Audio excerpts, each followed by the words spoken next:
I said he's so sweet, I wanna let the rap. So I let the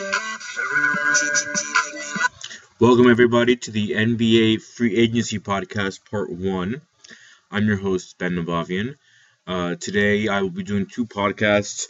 One a little bit more focused on the New York Knicks. This one will have a little bit of Knicks, but much more broad NBA podcast.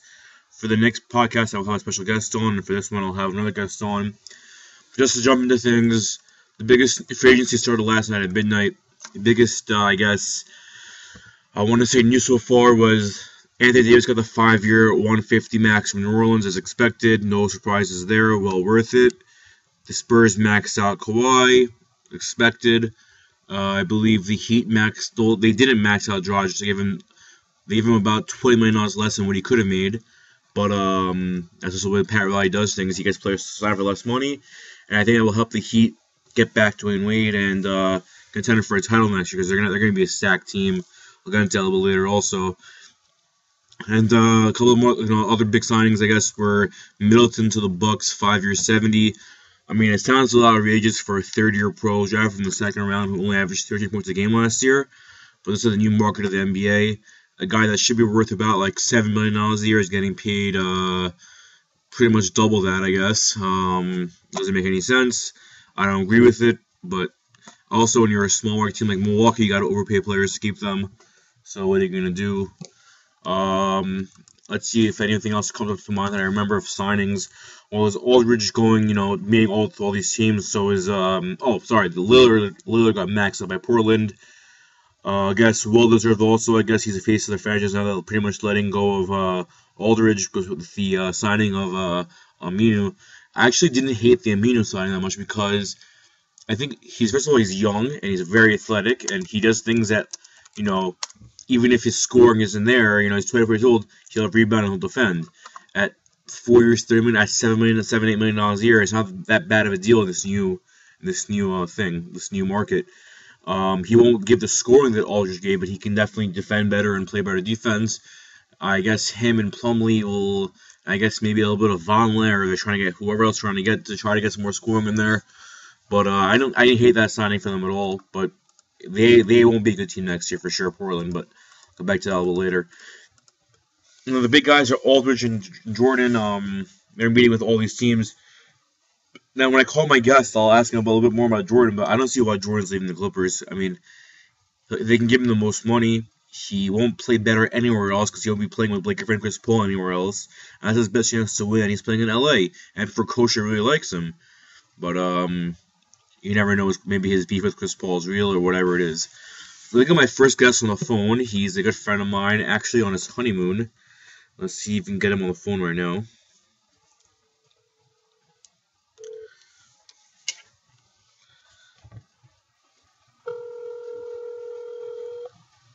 So if he answers his phone.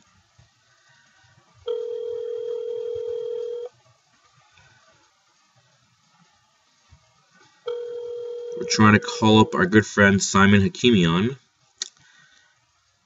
But he is not answering. He's on his honeymoon in Santorini, Greece. He's pretty well off, I guess.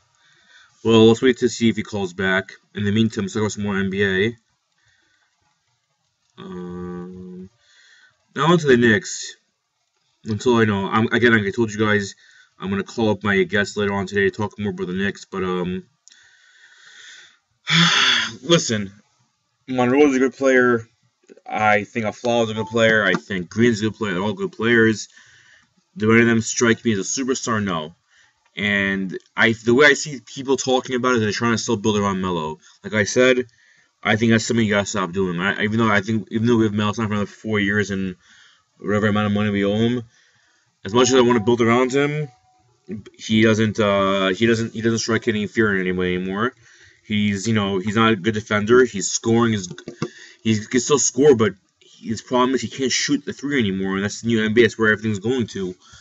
And I understand people saying this new cap, give players money, give max out Monroe, give Aflalo $15 million a year, this and that.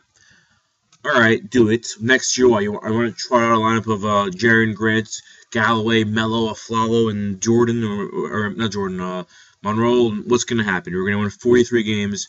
We'll be the 6 or 7 seed, great. Losing the second round, great. Another year later, we'll try another free agent to add on to that. What's going to happen? Nothing. Like I said, I guess it's calling us. Hold on. Simon Akimian? Hello? Simon Akimian? Simon?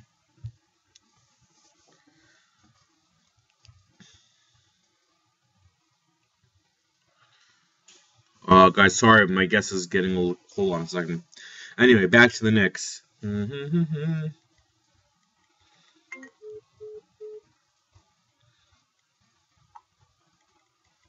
Sorry, guys.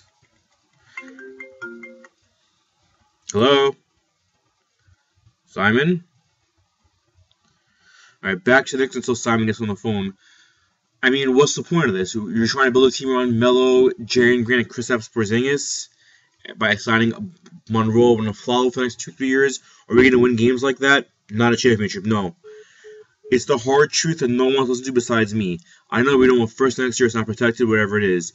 You have to suck and build through the draft, because no team is letting Anthony Davis go. No team's letting Durant go, probably. I mean, our best. You saw a couple years ago when LeBron was free agent, he didn't come here. These guys don't want to come to New York if they can't win. This roster isn't a roster you're going to win with. So it's very hard to get a market free agent. The only way to build this team and get back to the level you want to get back is through the draft. Stupidly, we don't pick next year because of stupid-ass people that traded Andrea Bargnani or the Melo trade. The Melo trade was the stupidest trade I've ever seen from my entire life. The guy was coming to us regardless. Yeah, we traded for the middle of the season for what reason? It doesn't make any sense. I'm trying to say, you just got to build through the draft. Next year, we don't pick, fine. The year later, we should top 5 pick, build through the draft. But then Porzingis should start getting a little better. Grant should getting a little better. I don't know. I just don't agree with the method they're going with. But I guess you have no choice. You got to spend the money. Give it to Monroe. Give it to these guys, and let's see what happens. As long as they don't impact the development of our young players. That's what I have to say. Let's look like our guest Simon Akimian is able to answer his phone calls in Greece because he has no bad Wi-Fi. Let's continue doing this myself. Now, if I was the next GM, what would I do? If I was the guys, what would I do? I would just sit tight and see what fell to me. I would sign players to 1 or 2 year contracts just to use the cap up and just to try.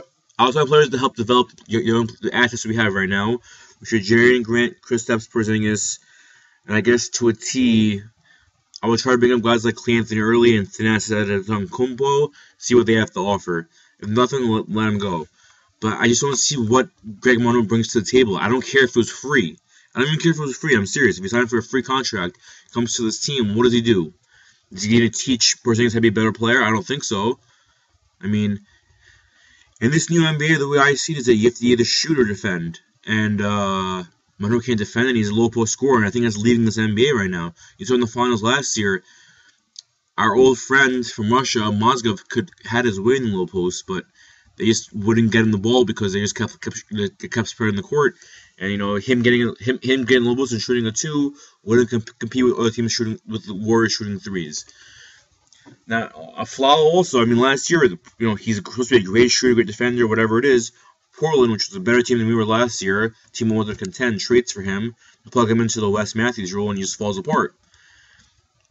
If Wes Matthews didn't tear his Achilles, is someone I really like also. I think he's a good player, but again, I don't trust guys with Achilles tears.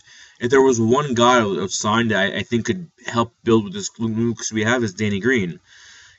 I think he's a guy we should go after hard because he's a younger guy. He has championship experience, obviously. Obviously, don't think he'll be as good as he was with the Spurs. He's from New York also.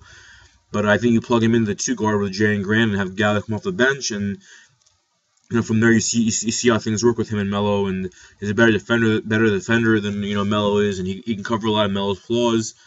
I think he's the type of guy that I wanted the next guy with Justice Winslow, is a guy that could shoot, can penetrate a little bit, and the guy that can defend. I think he's the guy that you should go for as a Knick. Put him at the 2 guard, give him $12 million a year for 4 years, Let him be the guy that, in a couple of years when we want to contend, he's the guy that's there, steady, rock solid. I don't think Aflalo is that guy. I don't see any upside to him. I think Green still has some upside in him.